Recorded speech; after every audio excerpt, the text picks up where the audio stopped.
A time slip can happen in the most unexpected circumstances. Here, two Weird World viewers share the eerie experiences that continue to puzzle them. Fun day out. Marie's strange time slip experience happened in 1996 when she was working in her local hospital, the St James Hospital in Dublin, Ireland. She had to work every second weekend, which she actually dreaded.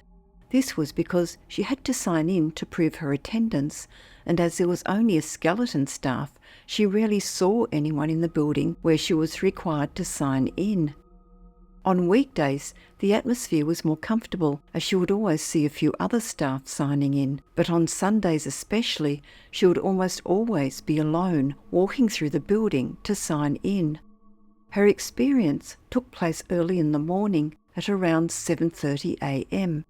The building consisted of 3 floors that housed wards that had been closed down for years before. However, there was a doctor's residence on the 2nd floor that was still in use. The entrance to the building, that was known as Hospital 3, had an L-shaped hall, and as she walked in on this particular morning, she heard raised voices that she recognised as those of children. Then, as she turned the corner, heading towards the office, she saw a group of about 20 children, ranging in age from around 10 years to babies in cloth nappies. Some of the older children were carrying the babies, while others held the smaller children's hands. Marie observed that they all wore grubby vests and pyjamas, or just underwear. They were all talking excitedly and walking fast towards Marie, but did not seem to see her. 2 doctors who had come down from the residence upstairs were also walking towards Marie. At that time, doctors wore white coats, and one of the small children ran under the unbuttoned coat of one of the doctors.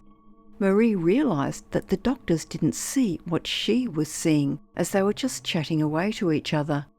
Although the coat of the doctor where the child had just run underneath had lifted, he simply put out his hand to smooth it down, as if it were a breeze that had blown it up. The strange group all passed by Marie, including the doctors who went out the main door. However, the children got into the very old elevator that was still there. She watched all of them enter the lift, and she could still hear the kids' excited chatter while the lift was travelling up. Then there was silence. Marie later found out that Hospital 3 had had lots of paranormal activity over the years, which did not surprise her, as the hospital was very old. The hospital did originally house a workhouse and foundling hospital for abandoned children, but there had been no children's ward in the hospital for at least 20 years. The children Marie saw looked like they were from another time period, mainly because they appeared neglected. Their vests were old and very grey, rather than having the white colour and hygienic appearance that they should have had. The children she saw seemed excited and very happy to be running around, enjoying their newfound freedom. Marie is well aware that the hospital has a dark history up to the 1800s and early 1900s. Poor people who could not afford to feed their babies left them on a rotating table at the entrance to the hospital, and they would never see them again. She is convinced that she witnessed a time glitch and often wonders if they escaped from the wards they were on, if only for a short period, and whether the older kids took the younger ones out to let them have some fun as well. Also, whether they were punished afterwards. She can still see the children carrying the babies on their hips and holding the toddlers' hands. While she has had a few psychic experiences in her life, this one is bittersweet, making her feel both happy and sad. Time mixed around. James Penny is a local published poet and writer working in Chester in the UK. While he regards his experiences of strange glitches in the continuum of reality as minor, their unexplainable nature still continues to mystify him. James' earliest and creepily bizarre experience occurred to him in 1965, perhaps then raising his awareness of the potential occurrence of time slips. He had moved into his current house, then newly built, with his sister and parents in January of that year. The family brought with them a male silver tabby cat and a small dog named Dinky.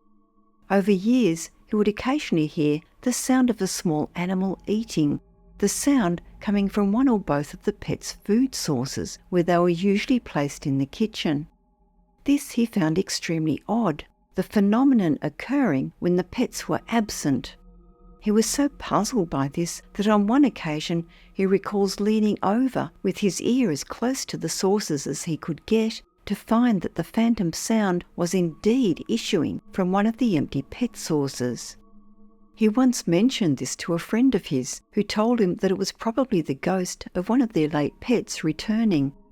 However, his family's 2 pets at that time were very much still alive, and as the house was newly built, there would have been no previous occupants who may have had deceased pets. He now lives alone in the house, has no pets, and has not heard the sound for years.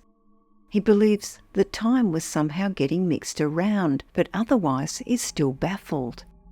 A more recent string of strange incidents began early on a Sunday morning, shortly after 8 a.m. in late August 2007. James was upstairs in the bathroom when his landline rang downstairs, and he heard the voice of somebody leaving a message on his answering machine. Soon afterwards, he went down to investigate to find it had been Alan, a good friend of his living on the other side of Chester. In the message, Alan said, "Hello James, this is a mystery. 3 minutes ago the phone rang and it sounded like your voice on my answering machine saying, 'Hello Alan,' and then it immediately cut off." Alan requested James to ring him back, which he duly did, assuring him that he had not made any call to him, and certainly would not have done so early on a Sunday morning. What was even more odd was that he told James that he had immediately dialed BT 1471, which is a number that can be called to find out who was the last person who rang. Therefore, wanting to check if it had been James ringing him, Alan found that his last received call had been on the previous day, showing no call had come that morning. Why 1471 had not registered that call was quite confounding, as it was indicating nobody had called at all, and yet Alan's phone had certainly rung and he had momentarily heard James's voice. He wondered if there could be a reasonable explanation for this, or had it been himself ringing him from another point in time. His friend Alan seemed some kind of magnet for time slips, as some years later a strange incident occurred at Alan's house. On Tuesday, March 28, 2017, James was working with Alan on a music project while both listened to a CD named Herdsman's Song. The artist on the CD was Wang Shun, who was playing a beautiful piece on an ancient Chinese pipe instrument called a sheng. The CD came to play its last track and naturally finished. It was at least 10 minutes later when there came a knock at the door, whom they both knew to be Eddie, another friend who joins them every Tuesday shortly after 11 a.m. for a social chat. Alan answered the door and James overheard Eddie mentioning to Alan the word sheng. He thought, that's a coincidence, as they had been playing the sheng CD quite a few minutes previous, so he could not have heard the sheng music they were playing. But when Eddie came in and related his experience, they all realised that something unusually odd had just transpired.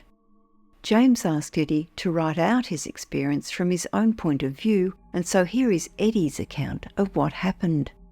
Eddie wrote, "On Tuesday mornings I always visited my good friend Alan. In late March 2017, I arrived at usual outside Alan's terraced house on Maple Street, Chester, at which I heard muffled flute music coming through Alan's window and front door. The music resembled their CD of a Chinese wind instrument, which they sometimes play and of which I am also very fond. I felt certain that Alan was playing the sheng CD. However, the very moment Alan opened his front door to welcome me inside, the music stopped abruptly and there was complete silence inside the house. "Oh, the music just stopped," I commented.